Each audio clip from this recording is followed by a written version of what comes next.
Hello everyone, my name is Tom from Mark My Words, and today we are going to talk a little bit about different kinds of training possibilities, training options that can be provided. I often get asked by our customers what kind of training would I recommend for them. And we usually distinguish between three. So the first one is the live training, the second one is also the live training, but only online, right? So without visiting the company's headquarters and having the face-to-face contact with the trainees. And the second type of the training is the pre-recorded, accessible online training videos that you can watch whenever and wherever you want. So when I get this question, I'm usually leaning toward the live training on site inside at the customer's headquarters, or towards the pre-recorded available online training. And here is why. So first of all, hands down, the live training will always be the best.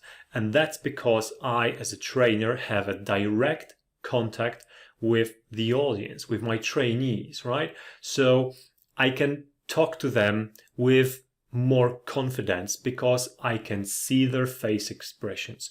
I can see how they react to the content, how their process of thinking is going. They are more encouraged to ask questions while, I'm available at the reach of their hand. So all in all, the contact and the experience seems to be a lot better than during the, for example, live but online training as well. During the online training, even when it's live, I tend to experience problems, right? I tend to experience many different problems. For example, one of them would be the problem with connection, right? You never know how the internet will behave. Last time I was doing the online training, I actually got cut off from my LAN internet because there has been a malfunction of one of the devices, and just the internet was just gone for 2 hours, right? And I am in the middle of the training session. So I had to switch to my mobile internet, which is not that great at the same time. So I probably there was loss of the quality on the other side, on the side of the people that were watching the training. I had trouble understanding the questions they were asking and had to ask them to repeat it 2 or 3 times. It was terrible, it was terrible. So that's one of the problems you get to experience. With the pre-recorded training, you don't get this, right? Because you get those pre-recorded video, which are of good quality. And as long as you have the good internet or good enough internet to watch them, there is no problem. Another problem that might occur during the online training is the microphone problems, right? Not everyone has a good quality microphone to use. So sometimes, even if the connection is good, I usually have people connecting with several different places, even if it's the same organization, right? So I have, for example, 3 people sitting in a conference room, 3 other people calling from their home, 3 more people sitting in a different conference room in a different building, right? And all of them have different microphones. Some of them I can hear perfectly, like they are sitting next to me. Some of them I'm really straining to understand, and it's frustrating because I try to provide good quality, good value to the listeners. And if I have troubles understanding what they are actually asking about, then how can I give them good advice, right? So it's frustrating. And again, with the pre-recorded training, it's not a problem because you don't ask questions. There is no interaction, which is a problem in itself, of course, but we will get to this. Another thing that I don't really like in the online training is that due to this distance between me as a trainer and the listeners, sometimes people are not that open as during the live training, for example, and they are not asking the questions that maybe they should be asking. Sometimes they don't hear something very clearly, but they just allow the training to keep going. They don't flag me, they don't stop me, they don't ask the question because they think that, maybe everyone else heard it properly and they are the only one who didn't get it because something stopped, for example, during the transmission, or maybe they just think that they didn't pay enough attention. During live training, it usually doesn't happen as so often, at least. And believe me, I tend to see that some of the listeners really sometimes during the practice sessions can't do one of the basic things that we went through sometimes several times. And I always tend to wonder, holy smokes, I wonder if this would happen during the live training session. Or I wonder if that would happen if they had the pre-recorded video that they could just rewind and watch again the section that they were not sure about, or they lost focus while watching. So, yeah. Another thing is that if you, for both live sessions, it doesn't matter if it's on-site or off-site, there still is a problem that you might forget some part of the training.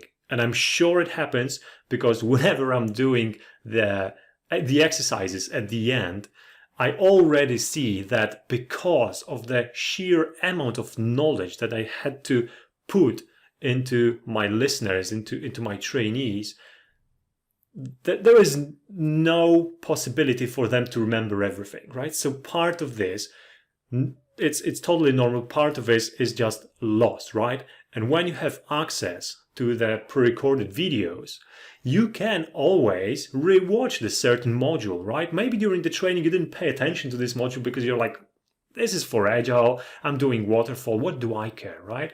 But 1 year later, your whole company is going agile, and you're like, holy crap, I have to learn how to use BigPicture in the agile manner as well. And yes, I have access to this video, so I'll just watch it and, connect it with something that maybe I still remember from the training. I might be good to go. With the live session or with the online session, well, you don't have this opportunity. So that's another point for the pre-recorded videos. And what I think is really great is that because the pre-recorded videos are the cheapest from all three of those, you still can afford an additional consultancy session to pay for, and it will still be cheaper than any of the other options. And during that consultancy session, you can ask all the questions and all the topics, all the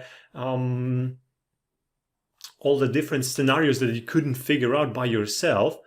You can ask them you can ask the trainer, and you can get the answer just like during the live session, and you still get to keep those pre-recorded videos, go back to them anytime you want, and be able to extend your knowledge with all the updates that are going to come to the pre-recorded videos as well. So if I were to rank all those three categories of providing the training, I would say that if you don't look at the costs, the live training would be at the top, right? Because the problem with the live training, the only problem with the live training, there are two problems actually. Two problems with the live training is that it's expensive, right? If I'm going to the client's headquarters for a 2-day session of the training, and that's the minimal time that I need to provide a good quality training, I'm actually spending 4 days. So I'm spending 2 days traveling and I'm spending 2 days delivering the training. So that's why, unfortunately, the customer has to pay for the additional 2 days that I'm away and not being productive. The second problem with the live training is that nothing remains after the training. So you have no possibility of going back to the material and rewatching the parts that maybe you want to refresh after several months. But other than that, the contact with the trainees and the possibility to talk, spend even the breaks with them and share different experiences, share different information and bond together, I really like it. So I thoroughly enjoy the live sessions with my customers. As the second one, I would put the pre-recorded videos, because you always get the good quality. You always get to rewatch the content. You get the updates of the content. So if the tool changes, you get to learn how the new modules are going to behave and how you can use it in your environment. And also, it's the cheapest option out of all three, even if you buy the whole day of additional consultancy. And the last would be the live but online training session. And I really have some reservation towards this one, purely because of the distance between me and the people I'm training. Sometimes connection with problems, sometimes connection with microphones, and just troubles understanding each other perfectly, which for me is very important if I want to deliver the value that I'm striving for. I need to have the full understanding of what is going on at the customer's side and how do they really feel about the tool that they are about to start using. So I hope this helps. If you are still wondering which kind of training option is the best for you, I hope that this answers the question, and maybe we will see each other during one of those trainings. Take care, have a great day, stay extraordinary. Bye.